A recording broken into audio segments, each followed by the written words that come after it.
Linggo ng umaga. Dito muna tayo. Meron na akong 19 satellite. Naka GPS tong ginagamit ko. Ano lang to? Budget meal. Open na natin yung apps. Start SD card. Ayun, may GPS. Yan ang apps niya.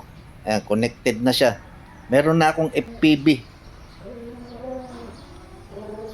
Ayan.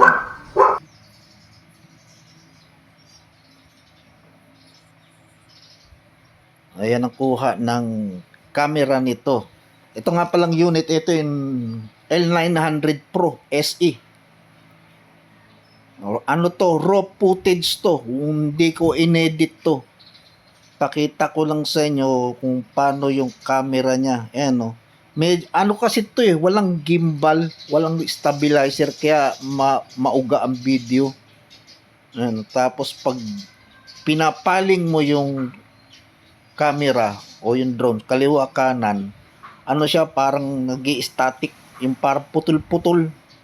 Kala mo kinakrap, ayan malakas ang hangin yan. Pag tinamaan siya ng hangin, ayan pag umikot, parang kinakat mo, yung bigla siyang ikot, may portion na nawawala, hindi ganang kaswabi ang paning o yung yaw ng kanya, ng gimbal, anong camera niya, kasi wala ngang stabilizer. Ayan yung bundok dito sa poblasyon.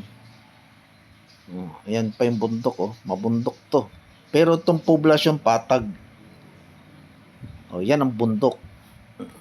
Ito naman ang town proper ng Manukan. Yan yung main highway. Medyo magalaw Partida yan, hindi po mahangin talaga yan. May time lang na may hangin, kaya gumagalaw. Mas maganda sana to kung naka gimbal stabilizer. Mas pulido sana. Maganda na rin yung camera, malinaw naman. Ayan kita nyo sa malayo. Ang ganda na rin ang kuha. Budget meal lang naman to, paasahan mo. Pwede na yan kaysa wala.